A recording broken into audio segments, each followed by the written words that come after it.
आप देख रहे हैं श्री हरि कृपा आश्रम चैनल। संस्थापक स्वामी श्री हरि चैतन्य पुरी जी महाराज।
सर्वे भवन्तु सुखिनः,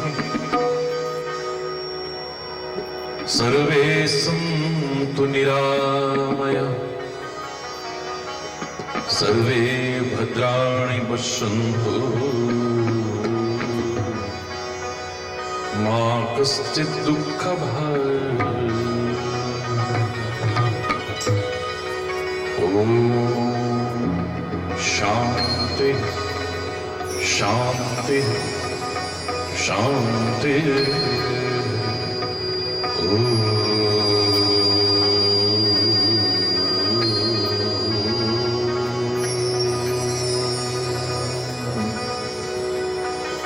त्वमेव माताश्च पिता त्वमेव,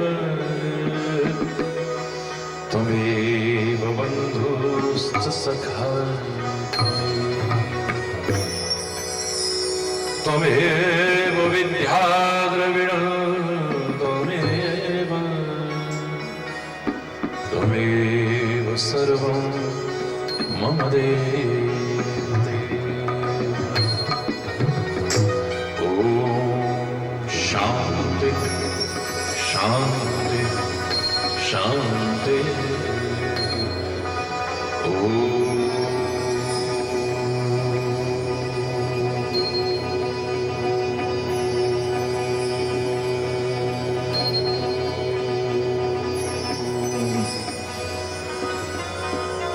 चैतन्यं शाश्वतं शान्तं,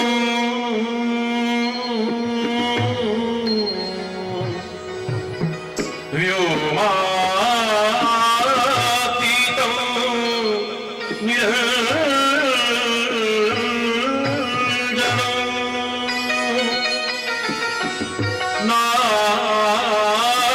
नादबिन्दु कलातीतं, तस्मै श्री गुरुवे नमः।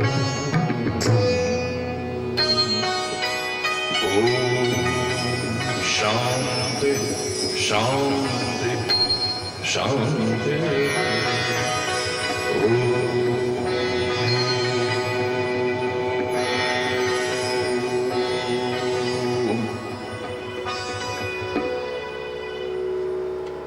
हृदय से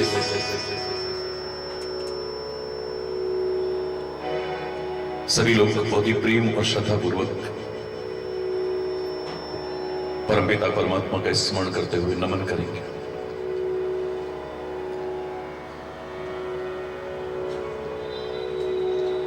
हे जगत्राता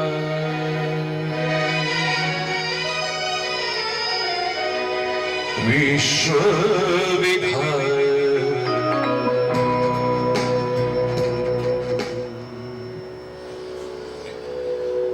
हे जगत्राता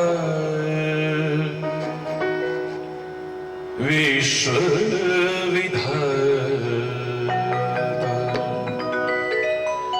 हे सुख शांति निकेतन है,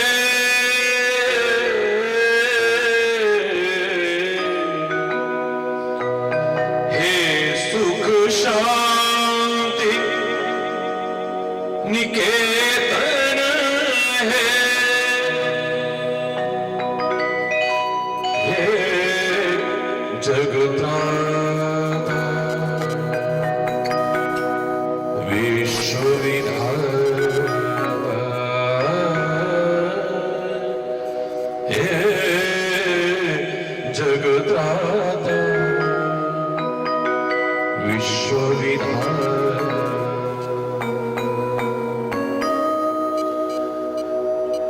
प्रेम के सिंधु दीन के बंधु, प्रेम के सिंधु दीन के बंधु, दुख दारिद्र विनाशन है, दुख दारिद्र विनाशन है, हे जगत्राता विश्वविधाता, हे जगत्राता विश्वविधाता, नित्य अखंड अनंत अनादि, नित्य अखंड अनंत अनादि, पूर्ण ब्रह्म सनातन है, पूर्ण ब्रह्म सनातन है, हे जगत्राता विश्वविधाता, हे जगत्राता विश्वविधाता, जगयाश्रय जगपते जगवंदन, जगयाश्रय जगपते जगवंदन, अनुपमय रख निरंजन है, अनुपमय रख निरंजन है, हे जगत्राता विश्वविधाता, हे जगत्राता, प्राण सखा प्रभुवर प्रतिपालक, प्राण सखा प्रभुवर प्रतिपालक, जीवन के अवलंबन है, जीवन के अवलंबन है,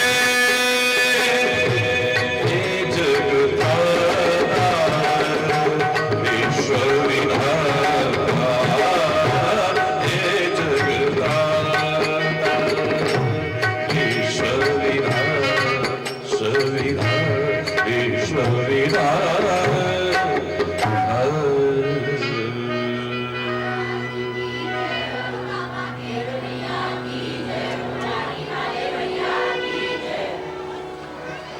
हरि बोल, जोर से बोलिए और जोर से।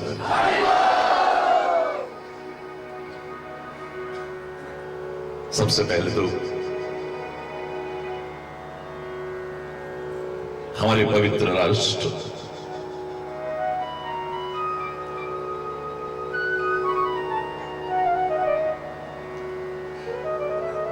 भारत मां को नमन करते हैं। हमारी आन बान और शान के प्रतीक अपने तिरंगे को नमन करते हैं। उन वीर अमर शहीदों को नमन करते हैं, उनको भी जिनके हम नाम जानते हैं, और बहुत से ऐसे जो नीम के पत्थर बन गए, कलश नहीं बने, गंगूरा नहीं बने, फानूस नहीं बने, दीवारें खिड़कियां रोशनदान नहीं बने, नीम के पत्थर बन गए, जिन्हें कोई जान भी नहीं पाया, उन सबको भी नमन करते हैं। 64 वर्ष पूर्ण हुए।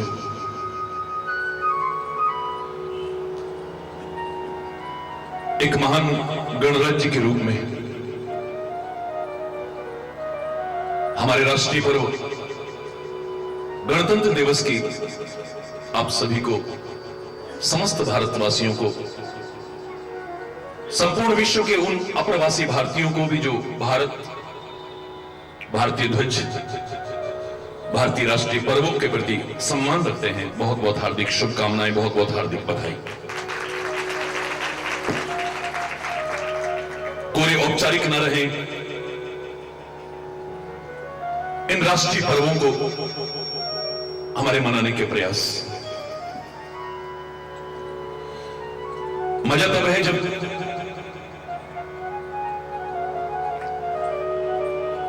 उन शहीदों की कुर्बानियों को व्यर्थ में न जाने दें हम, उनकी शहादत को व्यर्थ न जाने दें हम। विश्व शांति के अग्रदूत हमारे प्यारे भारतवर्ष में आज अशांति दुर्भाग्यपूर्ण है, चिंता का विषय है। अशांति के घटक न बने हम, शांति का साम्राज्य स्थापित करने में अपना महत्वपूर्ण योगदान दें।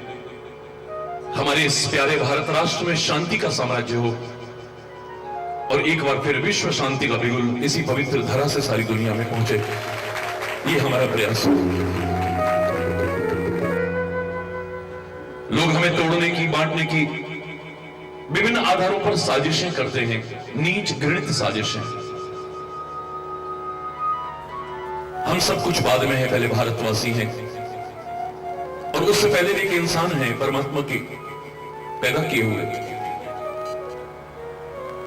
विभिन्न प्रकार की संकीर्णताओं और मतभेदों को त्याग कर आपसी प्यार, एकता, सद्भाव, सांप्रदायिक सौहार्द बनाए रखते हुए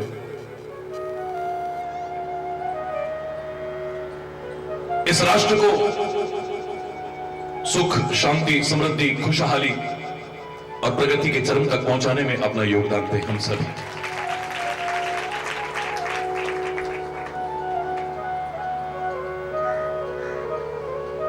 एक वो टाइम था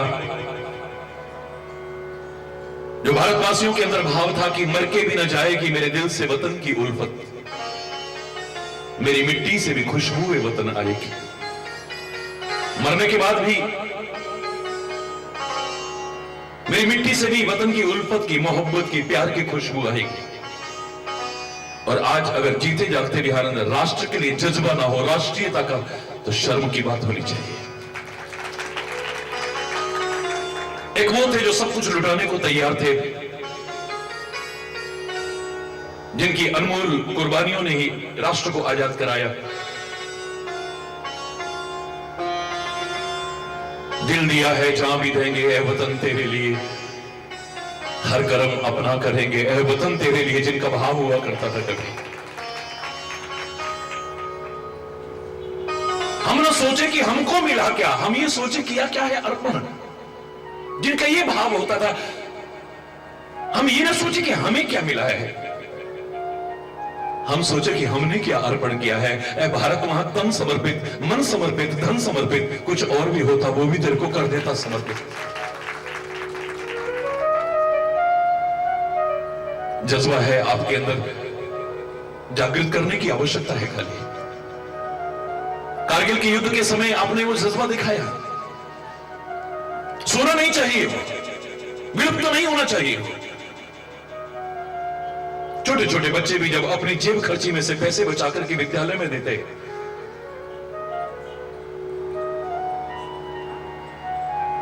भिक्षावृत्ति को मैं कभी बढ़ावा नहीं दे सकता हूं, उचित नहीं ठहरा सकता, लेकिन गर्व से सीना ऊंचा हो गया उस समय, भिखारियों की वजह से नहीं, उनके जज्बे को देख करके कि सारा दिन कटोरा लेकर के भीख मांगते हैं और शाम को वो भी तहसीलदार के पास पहुंच रहे हैं, एसडीएम के पास पहुंच रहे हैं। ये भी हमारा रक्षा कोष में पहुंचाने की कोशिश कीजिए।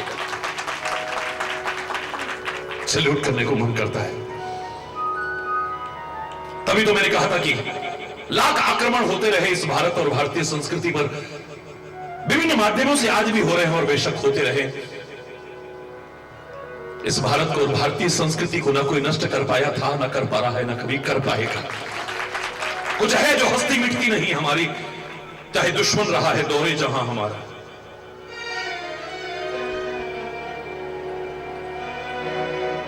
कुछ जयचंद हुए फिर पैदा जो जा दुश्मन से मिलते, जब जब आग लगी भारत में उनके चेहरे खिलते, तरस न खाते, जश्न मनाते, अपनी जेबें भरते, अपने नीच कुकृत्यों से इस मां को, भारत मां को पीड़ित करते। जख्मी होकर भारत माता फिर से करा रही है, आजाद भगत सिंह बोस पुत्र गांधी को बुला रही है, ये गुलाम कर देंगे, था तुमने आजाद कराया, लाखों वीर सपूतों ने तब था रक्त बहाया। कुछ सोचा है सिर कश्मीर तो कब से कटा है मेरा, पूरा पश्चिम हाथ कटे हैं, सारा वस्त्र फटा है मेरा।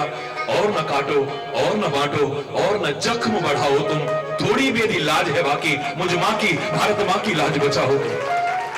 हरि चैतन्य समझते हो तुम, हिंदू मुस्लिम सिख ईसाई पगलो तुम हो, आपस में सब भाई भाई मिलजुल करके रहो, राष्ट्र को आगे बढ़ाने की कोशिश करो। बस यही आह्वान करूंगा, शुभकामना और बधाई देने के साथ साथ। लेकिन हमारा जो प्रसंग चल रहा था, मैंने आपसे कहा था बहुत कुछ मिलेगा आपको, लेकिन प्रमुखता से आपके कहने पर दो चीज आपको जरूर दूंगा। एक तो यहां बैठे बैठे आपको कुंभ में स्नान जरूर कराऊंगा, दूसरा न होते हुए भी भागवत की कथा जरूर सुनाऊंगा आपको, वास्तविक रहस्य बताऊंगा, बहुत कुछ मिलेगा आपको। न तो विद्यार्थी यहां से खाली झोली जाएंगे,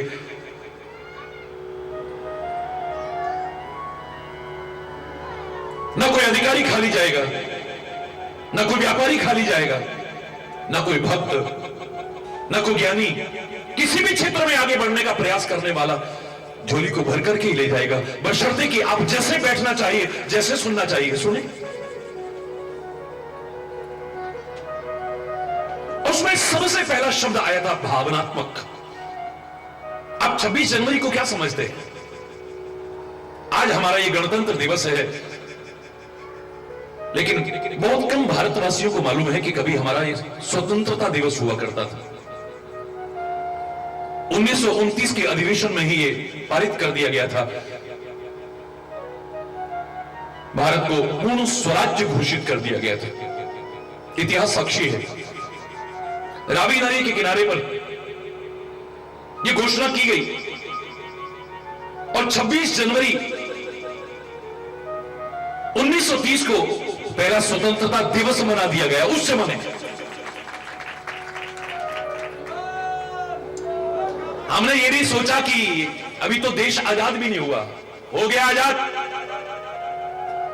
कैसे होगा, है क्या होगा, कुछ नहीं।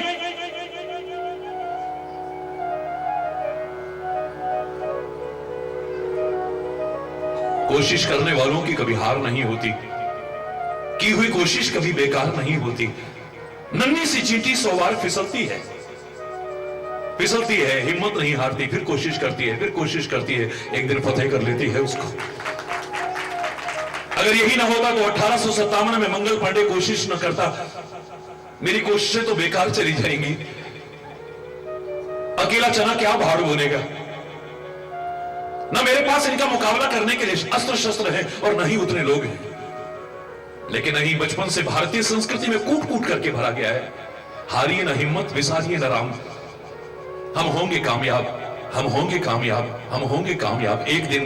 मन में है विश्वास, पूरा है विश्वास, हम होंगे कामयाब एक दिन। अपने मनोबल को बढ़ाए रखते हुए, आत्मबल को बढ़ाए होते, आत्मविश्वास, सेल्फ कॉन्फिडेंस को लूज नहीं करना है।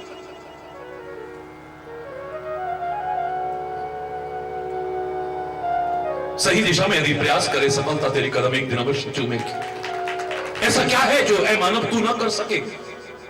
हनुमान की तरह विस्मृत तो हो चुका है तू, अपने आप भूल चुका है अपनी शक्तियों को। किसकी औलाद है तू?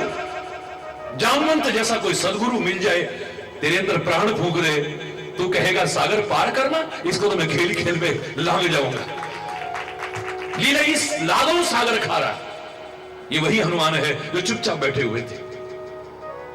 गुरु कहता का चुप साध रहे हो बलवाना, nothing is impossible you, nothing is impossible, impossible itself says that I am possible. It may be difficult, कठिन हो सकता है, बट नॉट इम्पॉसिबल। याद करो मैंने कहा था, आज तो सारे विश्व में प्रचलित हुआ, जो छठी कक्षा में मैंने कभी बोला था, एक ऐसे कंपटीशन में इम्पॉसिबल पर लिखा था I plus M plus possible is equal to impossible. Impossible itself says that I am possible. Nothing is impossible in this world. It may be difficult. Impossible itself says that I am possible. Impossible में ध्वनि क्या आ रही है? I am possible. Spelling देखिए आप impossible की, तो कोशिश तो कर लो, सफलता कर लो। अरे बोल, जोर से बोल, हिम्मत मत हार जाना। एक बार में सफलता नहीं मिली, हम हिम्मत हार जाते। मैं अभी विद्यालय में बता रहा था स्कूल के बच्चों को, एडमंड हिलेरी ने जीते जी इतिहास की रचना की थी एवरेस्ट पर चढ़कर के।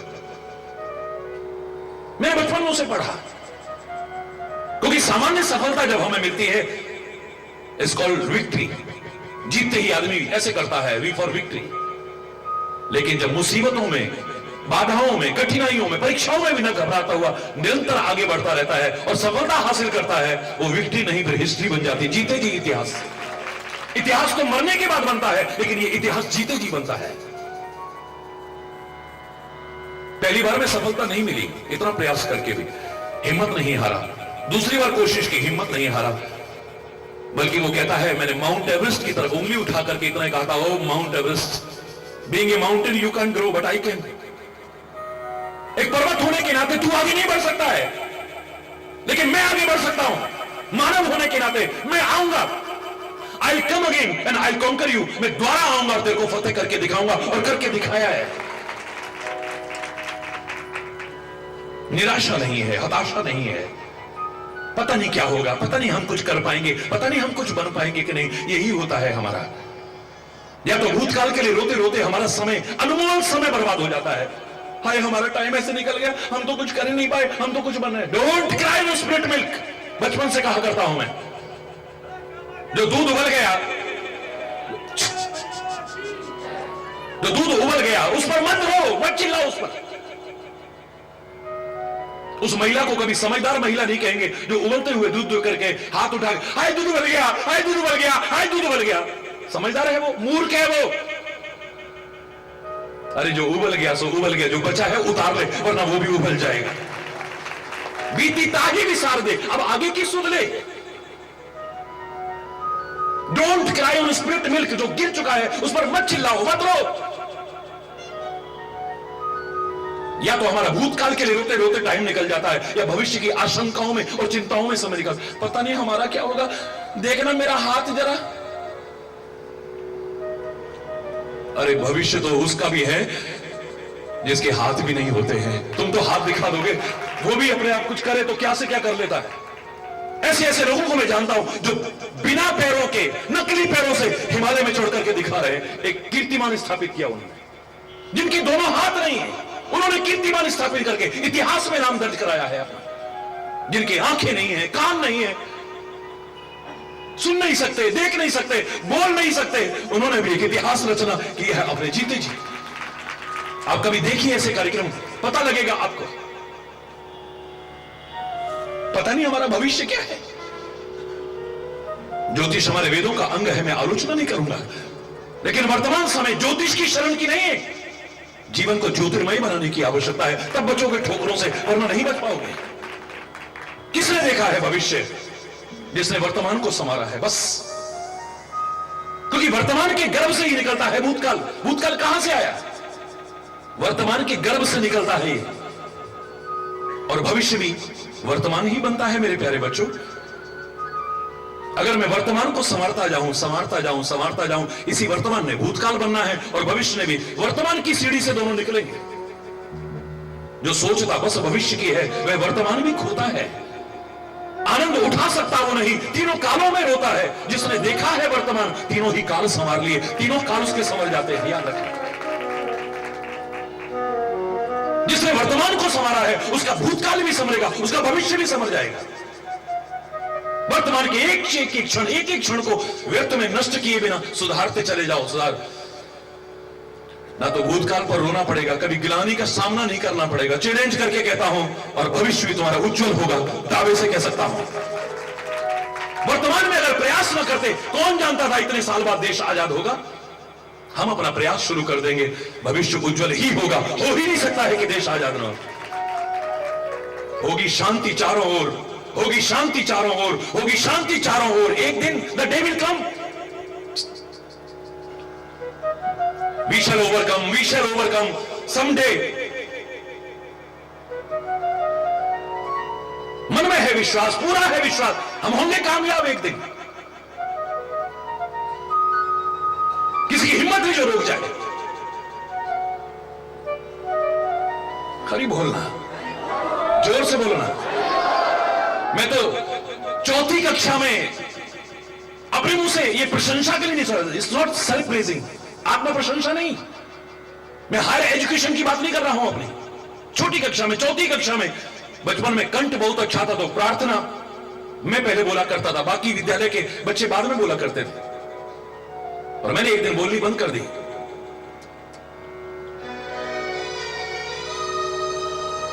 अध्यापक आए, बेटा आपने प्रार्थना क्यों? मैंने कहा मैं नहीं बोलूंगा। नहीं, मेरे को बचपन से बहुत प्यार मिला है, चाहे परिवार में हो, घर में हो, नगर में हो, जहां तहां, और आज तो सारे विश्व में मिल रहा है। 172 से ज्यादा देश और बोल रहा है। आपके प्यार के लिए मेरे पास कोई शब्द नहीं है।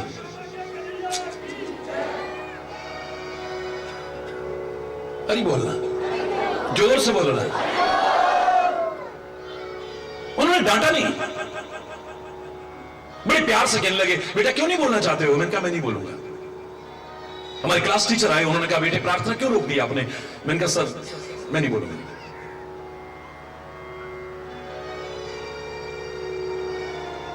प्रिंसिपल आए, उन्होंने कहा बेटे आपने प्रार्थना क्यों बंद कर दी? मैंने कहा मैंने कह दिया, मुझे कोई भी दंड दे लीजिए आप, लेकिन मैं ये प्रार्थना नहीं बोलूंगा। बड़े प्यार से पूछते, बेटा क्यों? तो हमारी प्रार्थना थी, तुम ही हो माता पिता, तुम ही हो बंधु सगा। आपने भी सुनी होगी। और उसमें पंक्ति जहां आती है, जो खिल सके ना वो फूल हैं हम। मैंने पंक्ति नहीं बोली। मैंने कहा अभी तो हम नन्हे मुन्ने बच्चे हैं, भविष्य के गर्त में छुपा है कि हम में से कौन कहां तक पहुंचेगा। अभी तो हमारा खिलने का समय आएगा, महकने का समय आएगा, और देश की बगिया को महकाने का समय आएगा। और अभी से आप निराशा और हताशा भर रहे हैं। अभी से निराशा और हताशा, मैं नहीं बोल सकता इसे। बहुत समझदार थे। मैं आज भी नमन करता हूं अपने विद्यालय के उन अध्यापकों को, प्रणाम करता हूं अभी भी। मेरी पीठ थपथपाते हुए कहते हैं, बेटा शाबाश, भविष्य के गर्त में पूत के पांव पालने में दिख रहे हैं, पता नहीं तू क्या बनने वाला है, लेकिन तेरे उज्जवल भविष्य की कामना करते हैं। और इतना ऊंचा भाव आने पर हम तेरे से पूछते हैं कि तू बता दे कि तू क्या बोलना चाहता है। इसे भी जीते जी इतिहास की श्रेणी में ले सकते हैं। मेरे कॉलेज स्कूल, मेरे स्कूल में नहीं, पूरे राजस्थान, क्योंकि राजस्थान यूनिवर्सिटी से मेरी एजुकेशन हुई है, इतिहास है वहां का, पूरे राजस्थान में हर स्कूल में इस प्रार्थना में संशोधन किया गया। मैंने कहा अगर मुझसे बुलवाना चाहते हो, मैं एक ही बात बोल सकता हूं, जो कल खिलेंगे वो फूल हैं हम। मेरे अंदर कोई निराशा नहीं है, हताशा नहीं है, हां अभिमान ना आ जाए, इसलिए तुम्हारे चरणों की धूल है हम। मेरा कोई विरोध नहीं है। क्यों? हमारे अंदर अगर मनोबल नहीं है, आत्मबल नहीं, आत्मविश्वास, सेल्फ कॉन्फिडेंस को लूज कर बैठोगे, कुछ नहीं बन पाओगे जीवन में, याद रखना। तो भविष्य भविष्य चिल्लाते हुए कुछ नहीं बन पाओगे तुम। वर्तमान का एक क्षण भी बर्बाद ना हो, एक एक क्षण का सदुपयोग करो। इतिहास तुम्हारे सामने खड़ा हुआ है, भविष्य तुम्हारे सामने खड़ा है, कहां पहुंचना चाहते हो तुम? वो कहते नहीं, आज हम एक चिंगारी लगा करके जाएंगे, एक दिन शोला बन करके भड़केगा और अंग्रेजों की गुलामी की जंजीरों को जला करके फेंक देगा। मंगल पांडे 1857 में कोशिश कर रहा है। 1930 में स्वतंत्रता दिवस घोषित कर दिया 26 जनवरी को। बहुत कम लोगों को मालूम है। आपको पता था? सच्ची बताना, गिने चुने लोगों को। बिल्कुल ठीक कहा आपने, नहीं मालूम बहुत लोगों को। 15 अगस्त 1947 को हमारा राष्ट्र आजाद हुआ, तो स्वतंत्रता दिवस तो हो गया 15 अगस्त, लेकिन 26 जनवरी का अब क्या करें? हमारा भावनात्मक संबंध जुड़ चुका है इससे। लोग तिरंगे पर, 26 जनवरी पर, भारत माता पर अपनी जान तक कुर्बान करने को तैयार है। इस 26 जनवरी का मोह छोड़ नहीं पाए लोग, भावनात्मक संबंध जुड़ गया है। संविधान का निर्माण हो चुका है, लेकिन लागू नहीं किया गया, रोका गया। कितने दिन तक? 26 जनवरी जब आई है तब संविधान को लागू किया गया है। एक हमारा राष्ट्रीय पर्व यह बना रहे, क्योंकि भावनात्मक संबंध जुड़ गया है। और भागवत की कथा भी कहां से शुरू होगी? जब तक भाव सृजन नहीं होगा, भागवत नहीं हो सकती है कभी भी। ये भावनात्मक संबंध जब तक नहीं जुड़ेगा आपका, भाव सृजन नहीं होगा जब तक सही दिशा में। मैंने एक बार बहुत विस्तार से वर्णन करने के बाद कहा था, हमारे दुख और परेशानी के कारण क्या है जानते हैं आप? गिने चुने कारण आपको नजर आएंगे, क्योंकि कारण हम नहीं खोजते, उपाय करने की कोशिश करते हैं। कारण अगर दूर हो जाए तो उपाय कई बार करना नहीं पड़ेगा, और करोगे तो निष्फल नहीं होंगे, सफल होंगे तुम्हारे।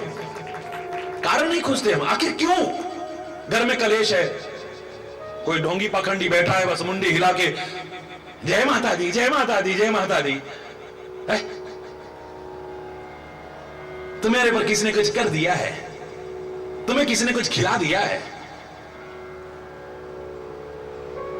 हम सब जानते हैं, यही जानते हैं बस, इसके अलावा कुछ नहीं जानते। किसने कुछ कर दिया है तुम्हारे ऊपर, किसने कुछ खिला दिया है तुमको, और पहले ही आपस में प्यार नहीं, और एक सेंटेंस जोड़ दिया, कोई अपना ही है जिसने किया है। हरि बोलना। अब इस पे भी शक, उस पे भी शक, उस पे भी शक, उस पे भी शक। हरि बोलना। मैं भी एक बार बहुत, क्योंकि पैदल यात्रा में मैं बड़ा आक्रामक रूप में प्रसिद्ध हूं, और टेलीविजन पर भी 20 करोड़ से ज्यादा लोग जो रोज सुनते हैं, राष्ट्रपति से लेकर के रिक्शे वाले तक के उस श्रेणी में आते हैं मेरे को सुनने वालों में, आप सब जानते हैं। तो कई जगह बंद कराया ऐसा नाटक। एक जगह पर मैं गया तो वो कहती है, मैं सब जानती हूं। मैंने कहा बता लादेन कहां छुपा है? वो कौन है? हरि बोल। अरे गली मोहल्ले में क्या पूजा करा रही है? अमेरिका विश्व की महाशक्ति आएगा तेरे चरणों में। करोड़ों करोड़ डॉलर का इनाम है।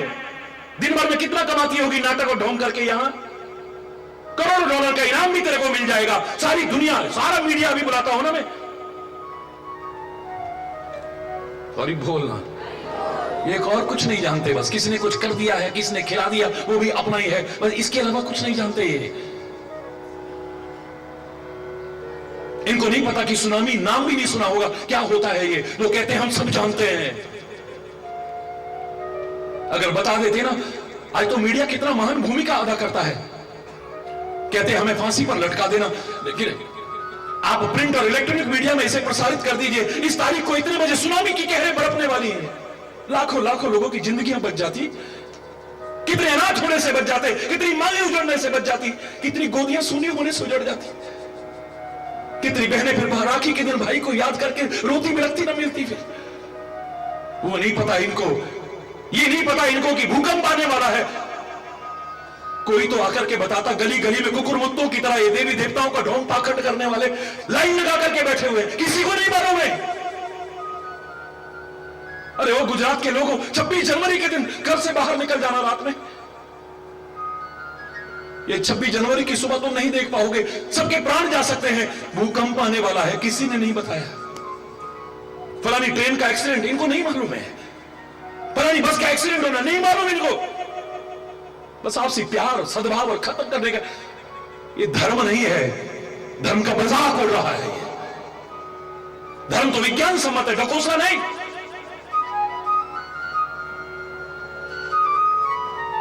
धर्म से जब जब विज्ञान दूर होता है तभी ढोंग आता है, पाखंड आता है, अंधविश्वास आता है, रूढ़िवादिताएं आती हैं, कुरीतियां आती हैं। और विज्ञान भी धर्म विहीन अगर होगा, वो विकास का नहीं विनाश का कारण बन जाएगा। याद रखें, कितने परमाणु अस्त्र बनाए, कितने परमाणु अस्त्र बनाए, कितने कितना समय लगाया, कितना पैसा लगाया, कितना श्रम लगाया, उसके बाद निरस्त्रीकरण पर जोर दिया। क्यों? क्योंकि अगर धर्म साथ ना रहा, कभी इनका दुरुपयोग हुआ तो विनाश ही विनाश होगा चारों और कुछ भी नहीं। धर्म और विज्ञान को अगर एक दूसरे का पूरक कह दूं, या परमात्मा की कृपा का रहस्य तो मैं समझाया जाएगा, लेकिन ये कहकर के नहीं कि गोलगप्पे खा लोगे तो कृपा हो जाएगी, समोसे खा लोगे तो कृपा हो जाएगी, चटनी खा लोगे तो कृपा। ढोंग और पाखंड का प्रसारण नहीं हो सकता है कभी भी। धर्म को मजाक बना करके रख दिया है, एक धंधा बना करके रख दिया है, व्यवसाय की चीज बना करके रख दिया है। अरे भारत का चिंतन तो वो चिंतन है, दुनिया झुकती रही और आज भी मैं चैलेंज करके कहता हूं, लोग लूट करके ले गए हमारा सोना चांदी हीरे जवाहरात कोहिनूर, हमारे खजाने, लेकिन अध्यात्म ज्ञान अभी भी हमारे मनुष्यों के मस्तिष्क में है।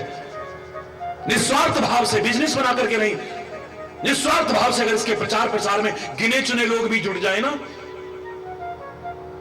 भारत फिर से जगत गुरु के पद पर प्रतिष्ठापित ना हो तब कहना। सारी दुनिया झुकने को तैयार है, पागल है लोग, दीवाने हैं लोग। हमारे पास वो है जो किसी के पास नहीं है। अरे बोलना, जरा हाथ उठा के बोलो ना, और जोर से बोलो ना।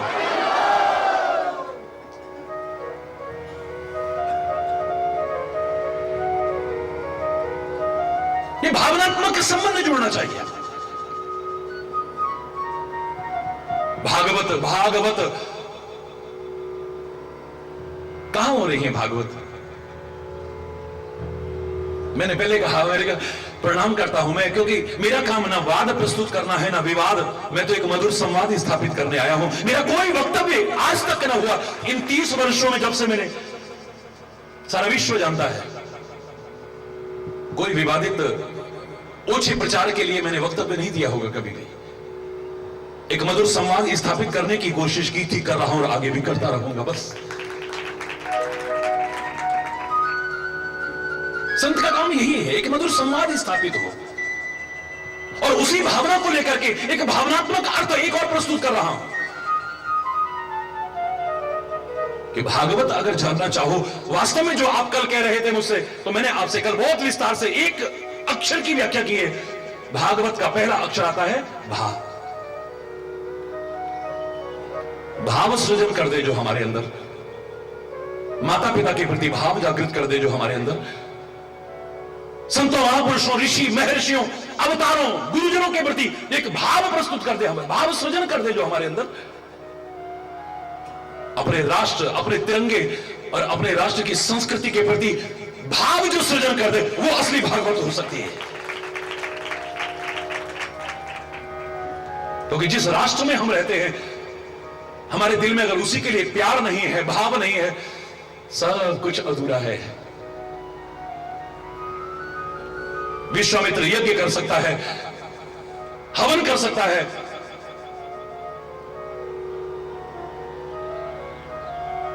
लेकिन बाधाएं अब तू ही दूर कर सकता है परमात्मा। मेरे यज्ञ की रक्षा तू ही कर सकता है। अगर राष्ट्र सुरक्षित नहीं होगा ना, आप यज्ञ कर पाओगे ढंग से। जब विश्वामित्र जैसे की यह हालत है, जो जरा सा पानी का छींटा मारे पता नहीं क्या से क्या कर देता। जब राष्ट्र ही सुरक्षित नहीं है, आग कहीं पर भी लगी हो, चिंगारी कब उस तक पहुंच जाएगी कौन जानता है। इसलिए राष्ट्र के हर नागरिक को सुयोग्य नागरिक बनते हुए जागरूक होने की आवश्यकता है। हर मामले में जागरूक होने की आवश्यकता, हर मामले में जागरूक होने की आवश्यकता है।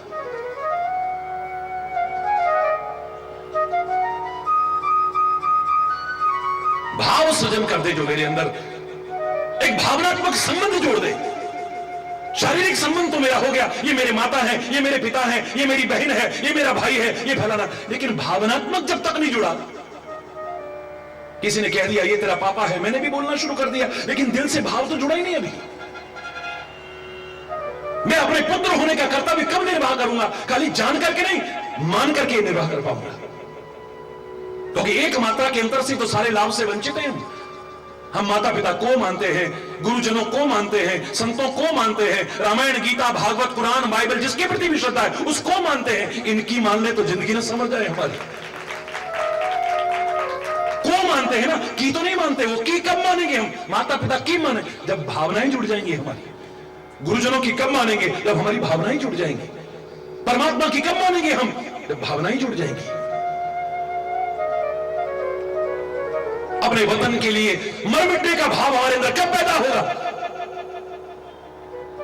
फिर कोई आवश्यक नहीं कि हम 100 साल के हैं, 80 साल के हैं, 70 साल के हैं। ऊधम सिंह कितना छोटा सा है, राष्ट्र के प्रति भाव आ गया है कि अब तो मर मिटना है और देश आजाद करा करके छोड़ना है। जब तक भाव नहीं आएगा तब तक कुछ नहीं। तो मैंने दुख के कारण जो बताए उनमें भाव भी दुख का कारण है, लेकिन ये वाला नहीं जो मैं बता रहा हूं।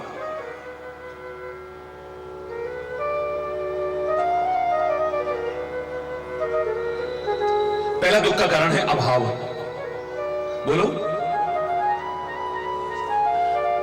किसी के लिए धन का अभाव दुख का कारण हो सकता है, किसी के लिए संतान का अभाव दुख का कारण हो सकता है,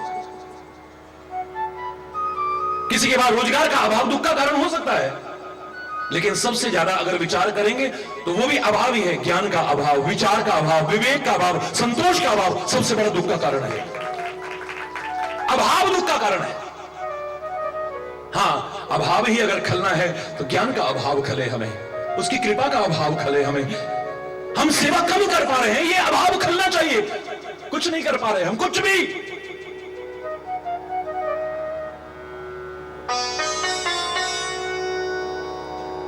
अभाव दुख का कारण है। दूसरा दुख का कारण है प्रभाव। हम एकदम से प्रभाव में आ जाते हैं। किसी ने यूं करा, सिंदूर निकाल दिया, यूं करा, भभूत निकाल दी, यूं करा, सेब निकाल दिया, यूं करा, प्रभाव में आ गए एकदम से। ढोंग और पाखंड को बढ़ावा हम देते हैं, उनका दोष है, लेकिन आप भी कम दोषी नहीं हो। 5,000 रुपए खर्च करके ये सुनने जाए कोई आदमी, और उसमें पढ़े लिखे लोग भी जाएं कि समोसे खा लो भगवान की कृपा हो जाएगी। मुझे तो तुम्हारी बुद्धि पर तरस आता है। क्या तुम दोषी नहीं हो? यहां के बस अड्डे पर चोरी हो जाता है, सामान जरा देर में चोरी हो जाता है। अरे चोरों का तो दोष जो होगा होगा, क्या तुम दोषी नहीं हो? सावधानी हटी और दुर्घटना घटी। दूसरों पर दोषारोपण करना हर मामले में सबको आता है, अपना दोष खोजना किसी को नहीं आता है। क्या हम भी बराबर के दोषी नहीं? ढोंग, पाखंड, अंधविश्वास को प्राश्रय देने में क्या हमारा योगदान नहीं है?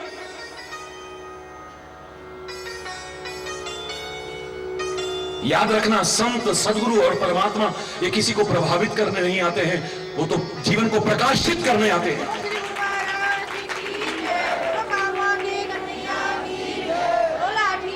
जो प्रभावित करना चाहता है, इसका तात्पर्य कुछ चाहता है आपसे। जो प्रभावित करना चाहता है अपनी बातों से, किसी चीज से आपको इंप्रेस करना चाहता है, there is something wrong, you should be alert. परमात्मा आते हैं हमें प्रभावित करने में, क्या प्रभावित करेंगे वो आप? अगर प्रभावित करने आए होते तो ब्रह्मा की बुद्धि भ्रमित न होती। ये भगवान कैसे हो सकता है, ये भगवान कैसे हो सकता है? बल्कि वो तो ऐसा प्रभाव डालता है, हरि बोल। अभी लग रहा है कि भगवान है, थोड़ी देर बाद लगता ही नहीं कि भगवान हो सकता है। अभी पूर्ण ब्रह्मांड के दर्शन कराए मुंह खोल करके, तीनों लोगों के दर्शन कराए, और जरा देर में बुला दिया। फिर वही यशोदा जिसने दर्शन किए थे, कान पकड़ करके थप्पड़ मारने को, रूखल से बांधने को तैयार हो जाती है। अगर प्रभावित किया होता तो फिर हरि बोलना। परमात्मा का उद्देश्य आपको प्रभावित करना नहीं है, आपके जीवन को प्रकाशित करने आता है। आपको अंधकार से, तमस से हटा करके ज्ञान का उजाला आपके जीवन में भरने के लिए आता है। हमारे सदगुरु का भी प्रयास आपको प्रभावित करना नहीं, आपके जीवन को प्रकाशित करना। क्या चाहता है वो? क्या दोगे तुम? संत की और सदगुरु की वाणी का एक एक शब्द का भी सारी जिंदगी भी अगर कर्जा चुकाओ नहीं चुका सकते होगा। क्या दोगे तुम? प्रभावित वो करेगा जो तुमसे कुछ ऐंठ के ले जाना चाहता है, जिसका उद्देश्य आपके जीवन पर नहीं है, आपकी जेब पर है। हरि बोल। वो आपको प्रभावित करना चाहता है। कुकुर मुत्तों की तरह एजुकेशनल इंस्टीट्यूट्स खुल गए हैं जगह जगह पर, गली गली में।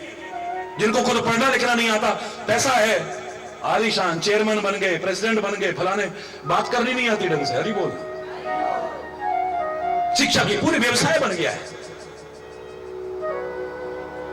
बिल्डिंग बड़ी अच्छी है, 5 स्टार फैसिलिटीज है, 7 स्टार फैसिलिटीज है।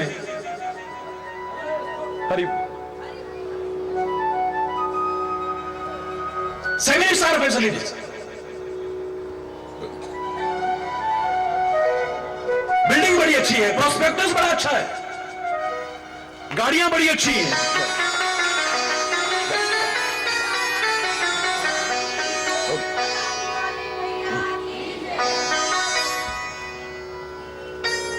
बड़ा प्रभावित हुआ आदमी, बड़ा अच्छा, ये तो बहुत ही अच्छा कॉलेज है, ये तो कितनी लंबी चौड़ी फीस देकर के एडमिशन ले लिया, 2-4 साल पढ़े तब पता लगा ये तो एफिलेटेड भी नहीं है। हरी बोलना,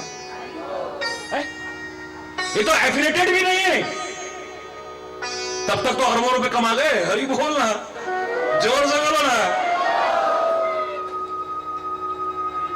बाद में पहुंच रहे पुलिस के पास, प्रशासन के पास, फलानी संस्था हमारे पैसे लेके भाग गई। अरे तो क्यों दिए तुमने पैसे उसको? नेशनलाइज बैंक है आपके पास, पोस्ट ऑफिस है आपके पास, पर प्रभावित हो गए। 4 साल में दुगना कर देंगे आपको। वहां तो यार 8 साल में, यहां 4। ठीक है ठीक है, बैंक से निकाले, पासबुक से निकाले, पोस्ट ऑफिस से निकाले।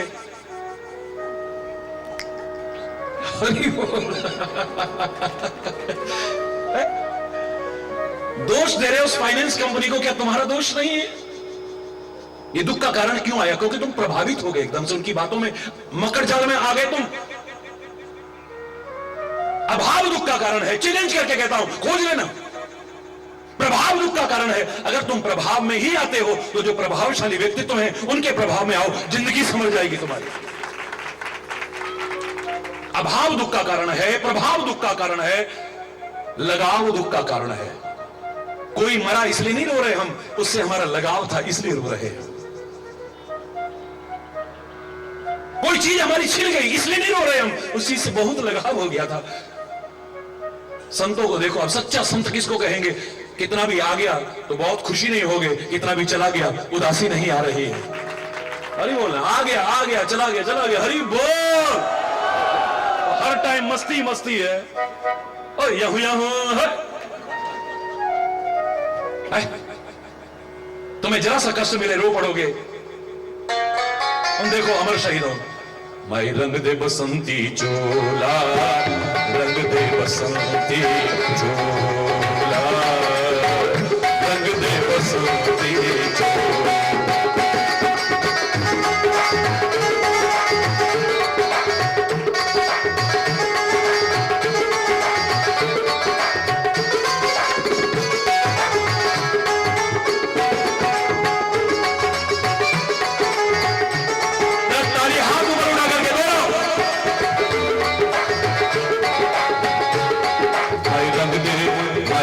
बसंती चोला, रंग दे बसंती चोला, रंग दे बसंती चोला।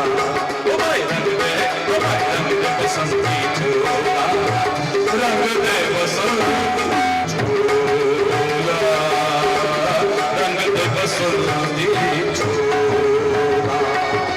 बड़ा ही गहरा आग है यारो जिसका गुलामी नाम है, बड़ा ही गहरा आग है यारो जिसका गुलामी नाम है।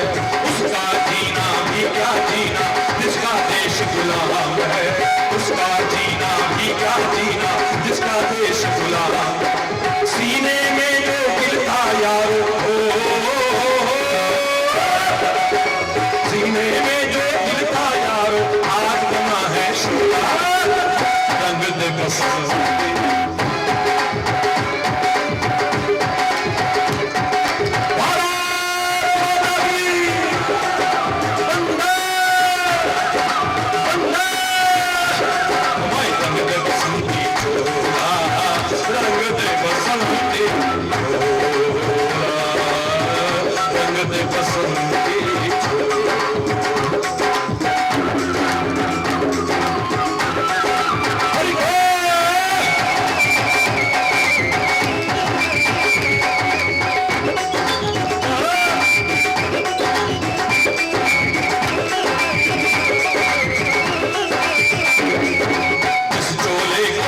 शिवाजी खेले अपनी जान पे, जिस चोले को पहन शिवाजी खेले अपनी जान पे, जिसे पहन झांसी की रानी मिट गई अपनी याद पे, जिसे पहन झांसी की रानी मिट गई अपनी याद।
बसंती।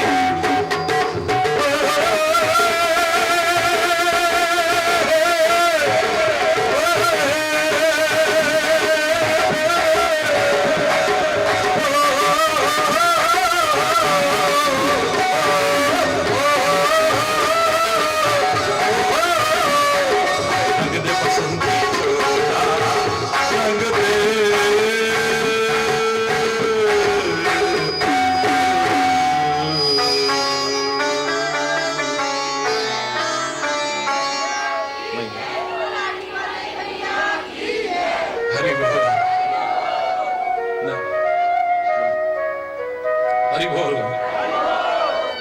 अभाव दुख का कारण है मेरे प्यारे बच्चों, प्रभाव दुख का कारण है मेरे प्यारे बच्चों, लगाव दुख का कारण है। अभाव अगर दुख का कारण है तो अभाव खलना चाहिए आपको, लेकिन ज्ञान का अभाव, विचार का अभाव, विवेक का अभाव, शांति का अभाव, आजादी का अभाव, प्यार एकता सद्भाव का अभाव, मेल जोल और सुलूक का अभाव, ये खलने लगा, जिंदगी संवर जाएगी आप। प्रभाव में ही आना है तो प्रभावशाली जो व्यक्तित्व हैं उनके प्रभाव में आओ, उनको आदर्श बनाओ अपना, और उनकी राह पर चलो, जीवन संवर जाएगा तुम्हारा। लगाव ही दुख का कारण है तो लगाव रखो ना, अपनी भारत माता से लगाव रखो। रखा है लोगों ने, भारत माता से लगाव हो या फिर परमात्मा से लगाव हो, जिंदगी समझ जाएगी तुम्हारी। अभाव दुख का कारण खोज लेना, इसके अलावा आपको दुख के कारण नजर नहीं आएंगे कोई। या तो अभाव दुख का कारण, या दूसरा, जोर से बोलो, प्रभाव दुख का कारण, तीसरा लगाव दुख का कारण, चौथा दाव, जुआ खेल जाते हैं हम। दाव पे लगा देते हैं सब कुछ। इतिहास साक्षी है, आदमी अपनी कमी के कारण सब कुछ दाव पे लगा दिया, और जिन्हें हम धर्मराज का अवतार कहते हैं, अपनी औरत तक को दाव पर लगाने में भी शर्म नहीं की। स्त्री कोई वस्तु पदार्थ नहीं है। मां ने कहा कि, इन्होंने कहा अच्छी चीज लाए हैं। पुराने जमाने में इतिहास साक्षी है, अच्छी चीज आपस में बांटने का बड़े लोग क्या करते थे, बेटा बांट लो आपस में। लेकिन पता लगता कि जब ये नारी है, मां ही कह देती बेटा मैं अपना वचन वापस लेती हूं, नारी को वस्तु पदार्थ नहीं है, बांटने की चीज नहीं है। ये बदनुमा धब्बे हैं हमारी संस्कृति में, जिनको चाह करके हम धो नहीं पा रहे हैं इतनी महान संस्कृति में रहते हुए। या बच्चे कह सकते थे मां आपकी हर आज्ञा पर हम अपनी जान भी हंसते हंसते कुर्बान कर देंगे, लेकिन ये आपकी आज्ञा हम नहीं मान सकते, नारी को वस्तु पदार्थ नहीं जो आपस में बांट ली जाए। कोई पाप और अपराध ना लगता अगर बच्चे भी उठ करके कह देते हम ये आज्ञा नहीं मानेंगे आपकी। माता पिता भी आगे आके कहते नहीं बेटा ये तुमने क्या किया, ये अपराध हो जाएगा, इतिहास कभी माफ नहीं करेगा हमें।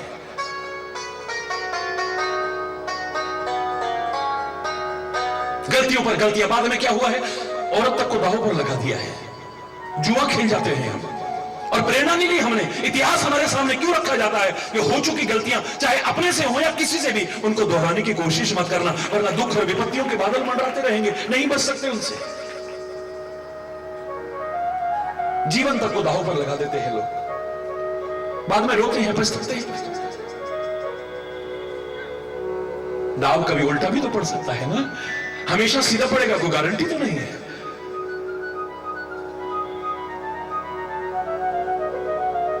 यह भी हमारे दुख का कारण है। अगला दुख का कारण हमारा चाव, मिलते जुलते शब्द है, अभाव, प्रभाव, लगाव, दाव, चाव, तरह तरह के जो शौक लगे हुए हमें, तरह तरह के, किसी को कोई शौक लगा है, किसी को कोई शौक लगा है, किसी को कोई शौक। हरि बोल। शौक ही लगाओ तो अच्छे अच्छे लगाओ ना, जिंदगी समझ जाए तुम्हारी। चाव ही लगाना है तो अच्छे अच्छे चाव लगाओ ना, बर्बादी की कगार पर तो नहीं जाओगे, पतन की कगार पर तो नहीं जाओगे, दुखों की गर्त में तो नहीं जाओगे ना, मुसीबतों के पहाड़ तो नहीं बन रहेंगे बार बार।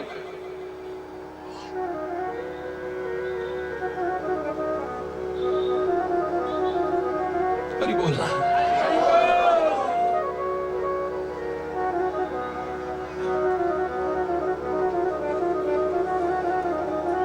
छोटे छोटे बच्चों ने अपनी जिंदगी संवार ली इस राष्ट्र के लिए।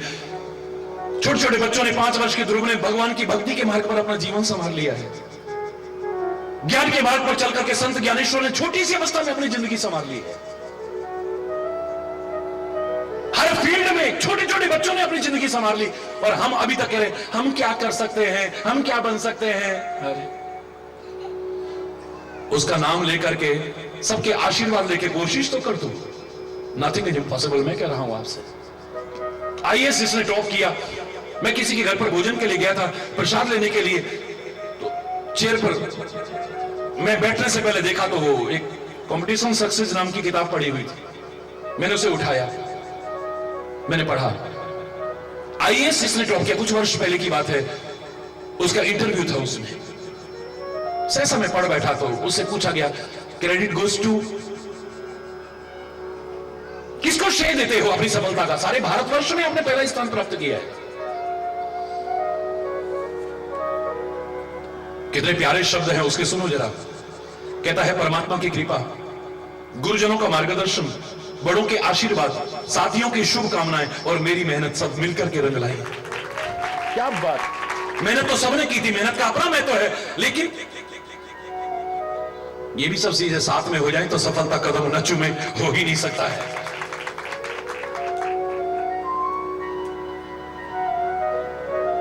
सबसे पहला भाव जुड़ना चाहिए हमारा। भागवत की शुरुआत यहीं से है। मैंने आपसे कल कहा ना कि भाव जगत में खोते खोते कब आंखें बरसने लगी, कब खुशी और उल्लास आ गया। जैसे एक छोटा सा बच्चा होता है ना, स्वाभाविक, दिखावटी बन नहीं है। छोटा सा बच्चा कभी हंसने लगता है, गोदी का बच्चा कभी क्वां क्वां क्वां करके रोने लग जाता है, किसी वजह से नहीं है। सोते सोते सोते सोते भी ऐसा क्या हो गया है? देखना, कभी छोटे से बच्चे को देखो, उसे होश भी नहीं है, लेकिन वो मुस्कुरा रहा है, कभी रोना शुरू कर देता है, कभी कुछ करता है। आप किस तरह से वर्णन कर रहे हो या आपके ऊपर डिपेंड करता है, लेकिन उसे स्वाभाविक मुस्कुराहट कहते हैं, दिखावटी नहीं।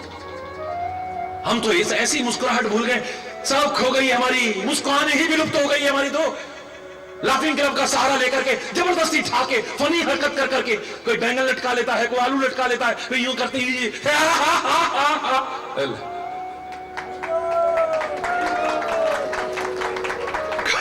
देखो पार्क में मतलब ऐसी ऐसी फनी हरकत करेंगे, उसके बाद में हो। हम पुराने जमाने में रामायण और नाटकों में देखते थे, राक्षसों को ठाका लगाते देखते थे। श्री राम की तो मुस्कुराहट लोगों का दिल चुरा लेती है, कृष्ण की तो मुस्कुराहट, दुर्गा मैया की तो मुस्कुराहट, गुरु महाराज की तो मुस्कुराहट ही गाली है मस्त। कल बच्चे भजन गा रहे थे, सतगुरु तेरा मुस्कुराना भूल जाने के काबिल नहीं है। अरे बोल, तो दिखावटी नहीं है, स्वाभाविक मुस्कुराहट।